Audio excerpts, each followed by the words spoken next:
अध्याय 12 वृत्त स्पर्श रेखा प्रश्नावली 5 का पहला क्वेश्चन। ठीक है, एक बिंदु P जो वृत्त के केंद्र से 10 सेंटीमीटर की दूरी पर है, वृत्त पर स्पर्श रेखा की लंबाई 8 सेंटीमीटर है, तो वृत्त की त्रिज्या ज्ञात कीजिए। ठीक है, तो सबसे पहले क्या बोला है, एक बिंदु P जो वृत्त के केंद्र से 10 सेंटीमीटर की दूरी पर है बोला है। ठीक है, तो सबसे पहले एक वृत्त बनाते हैं।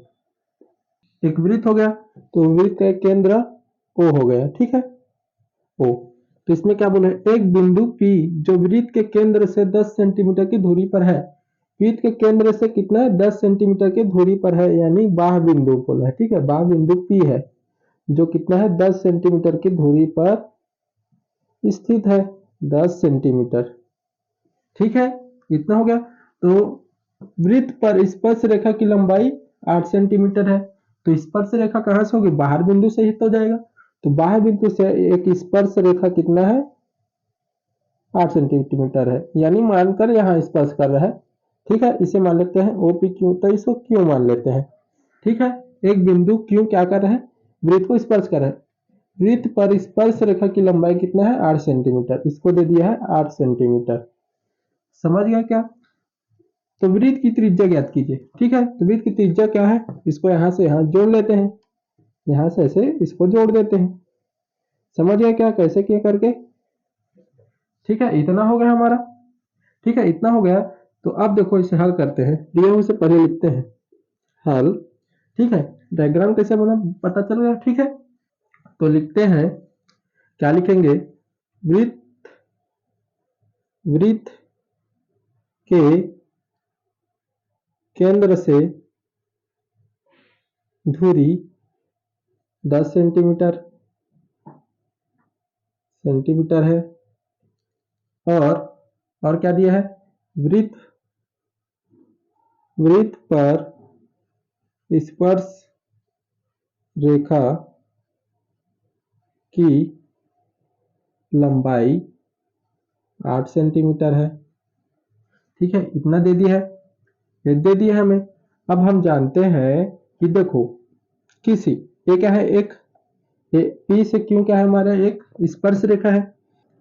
स्पर्श रेखा पर स्पर्श से जाने वाली त्रिज्या, स्पर्श जाने वाली त्रिज्या क्या होती है, लंब होती है, हमें पता है। प्रमेय 11 से तो लंब होती है, तो क्या बनेगा, 90 अंश का कोण बनेगा, यानी समकोण होगा ये। ठीक है, किसी स्पर्श रेखा पर स्पर्श बिंदु से बनने वाली त्रिज्या क्या होती है, लंब होती है।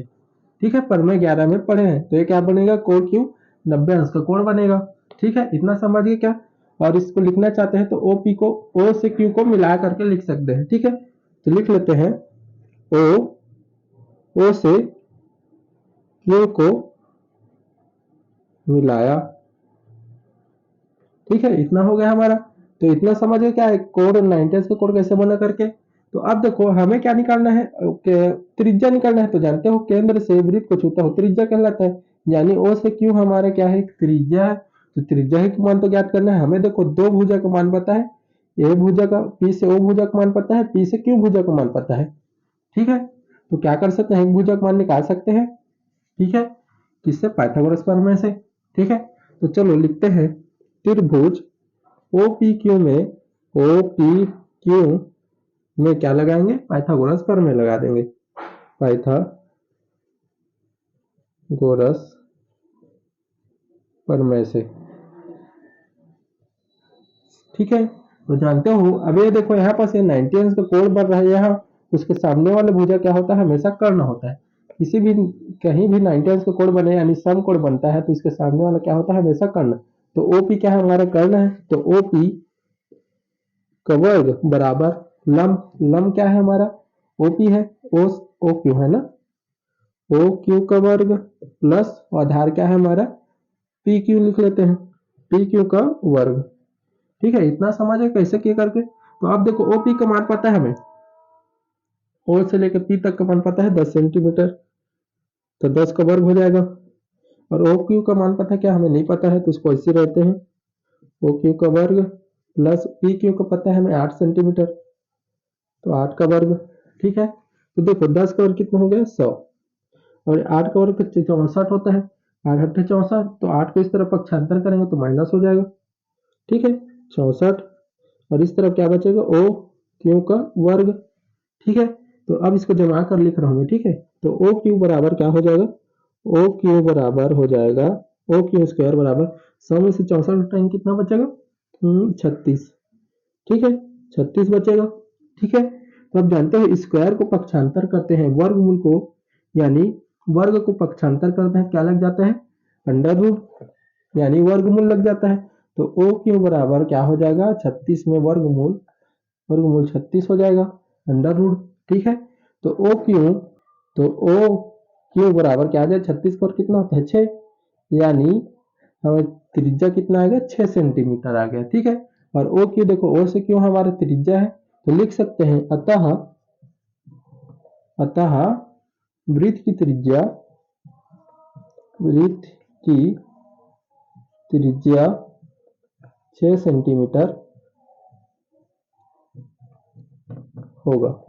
इस वाले क्वेश्चन को ऐसे हल करना है, छोटा क्वेश्चन है। ठीक है, दूसरा क्वेश्चन, दी गई आकृति में, डायग्राम हम पहले से दे दिए। ठीक है, दी गई आकृति में कोण पी ओ क्यू बराबर कितना है, 100 अंश है। ये पी ओ क्यू यानी इस कोण का मान पूरा पूरा दे दिया है, 100 अंश है।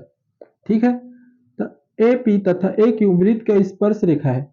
ए पी और ए क्यू क्या है, वृत्त का स्पर्श रेखा है, और कोण पी ए ओ का मान ज्ञात करना है। पी ए ओ यानी इस कोण का मान ज्ञात करना है हमें। ठीक है, इतना समझ गया। अब चलो दिया उसे लिखते हैं।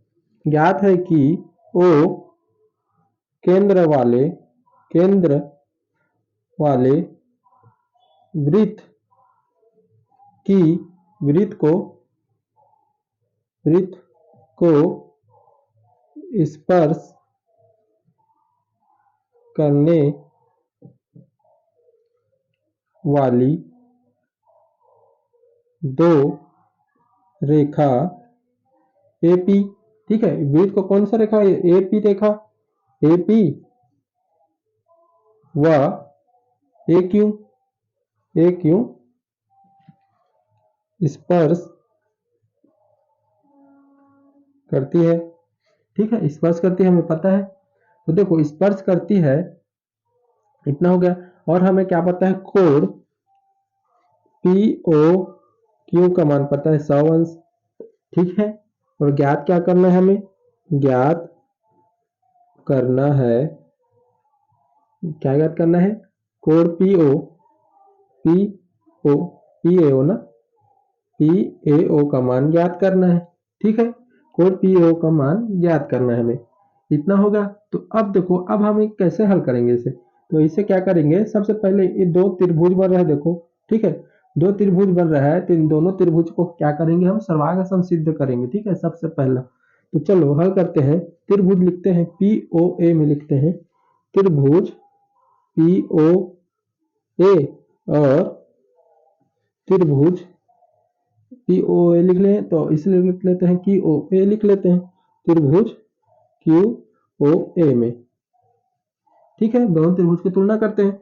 तो सबसे पहले देखो, ओ ए क्या है, उभयनिष्ठ भुजा है।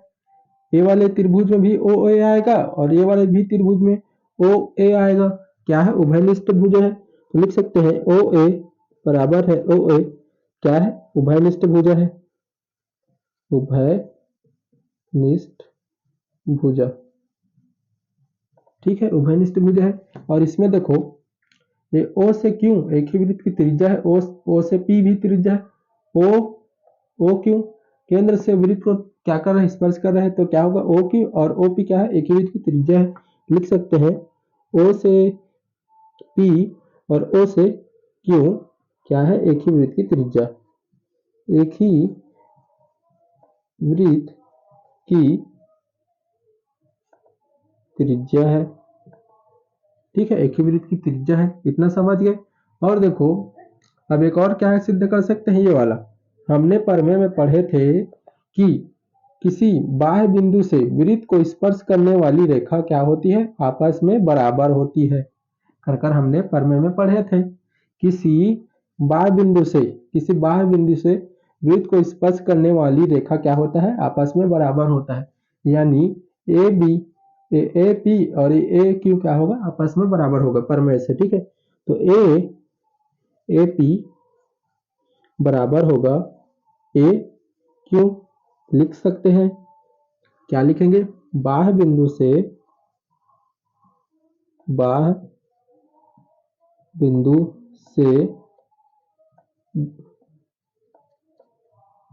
वृत्त को स्पर्श करने वाली रेखा बराबर होती है। ठीक है, इतना समझ गए क्या। तो अब देखो हमने तीनों भुजा को बराबर सिद्ध कर दिया, तो यानी क्या हो जाएगा, सर्वांग सम हो जाएगा। इसको सिंपल से देखो, ओ ए बराबर है ओ ए, उभयनिष्ठ भुजा है। और इसमें देखो ओ पी बराबर है ओ क्यू के, और इसमें ए पी बराबर है ए क्यू के। तो तीनों भुजा बराबर हो गया, तो तीनों भुजा बराबर हो गया तो कह सकते हैं त्रिभुज पी ओ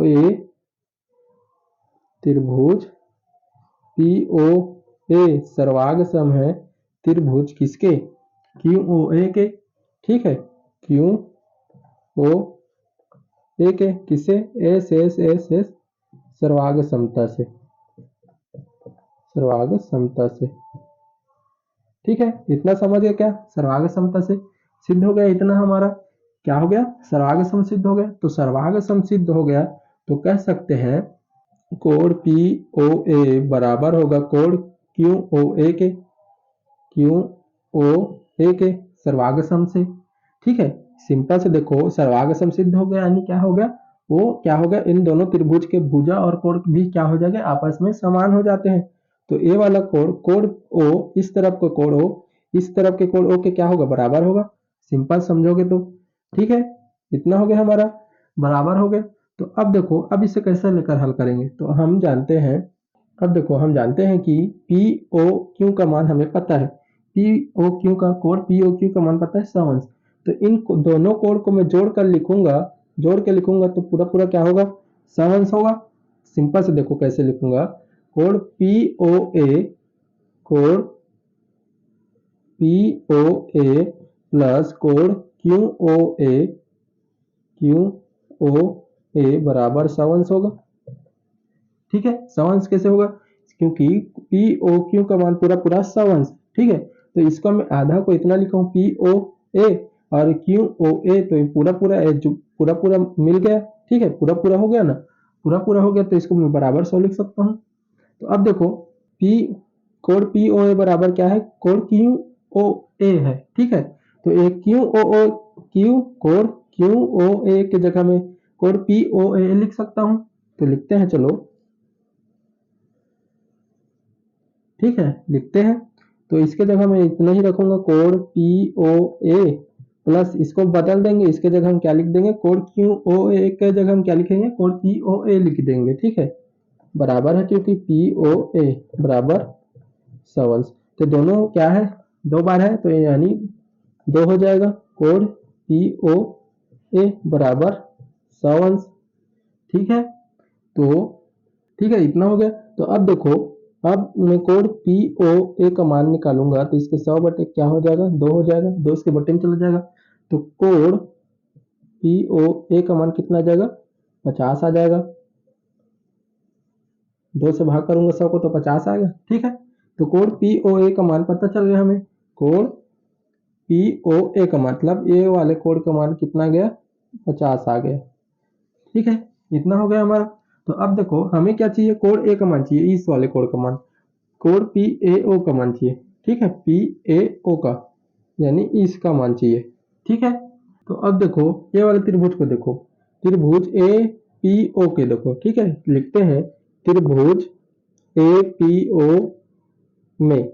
ठीक है, त्रिभुज ए पी ओ में, तो देखो त्रिभुज के तीनों कोणों को जोड़ेंगे तो 180 अंश होता है, हमें पता है। तो एक कोण का मान पता है मुझे 50, और इसमें देखो ये वाला प्रमेय भी लग रहा है, इसको पहले लिख लेते हैं। चलो, कोण ओ का मान हमें पता है कितना है, 50 अंश है, और कोण पी का मान भी पता है हमें। देखो कैसे पता है, क्योंकि हम जानते हैं बाह्य बिंदु से, बाह्य बिंदु में किसी स्पर्श रेखा पर, बाह्य बिंदु से किसी स्पर्श रेखा पर स्पर्श रेखा पर बनने वाली त्रिज्या क्या होती है, लंब होती है, हमें पता है।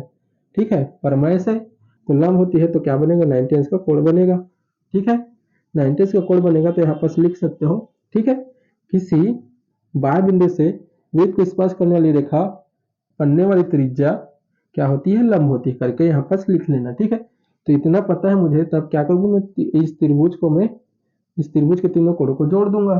ठीक है, तो लिखते हैं, चलो, कोण पी ए ओ, कोण पी ए ओ प्लस कोण ए ओ पी लिख लेते हैं, कोण ए ओ पी प्लस कोण ओ पी ए लिख लेते हैं, ओ पी ए बराबर 180 अंश। ठीक है, इतना हो गया हमारा।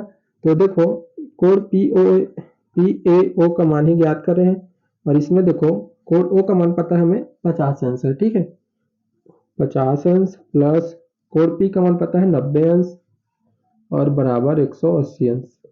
ठीक है, तो 90 और 50 इसमें देखो, पी ए, कोण पी ए ओ बराबर क्या हो जाएगा, 90 और 50 कितना हो गया, 140। 140 को उस तरफ पक्षांतर करेंगे तो माइनस हो जाएगा 180 में। ठीक है, तो कितना आ जाएगा, कोण पी ए ओ बराबर कितना आ जाएगा, 40 अंश। और यही क्या हमारा आंसर है, यही कोण पी ए ओ का मान ज्ञात करने के लिए बोला था। तो इस क्वेश्चन को ऐसे ही हल करना है। ठीक है, स्टेप बाय स्टेप करेंगे तो सरल पड़ेगा।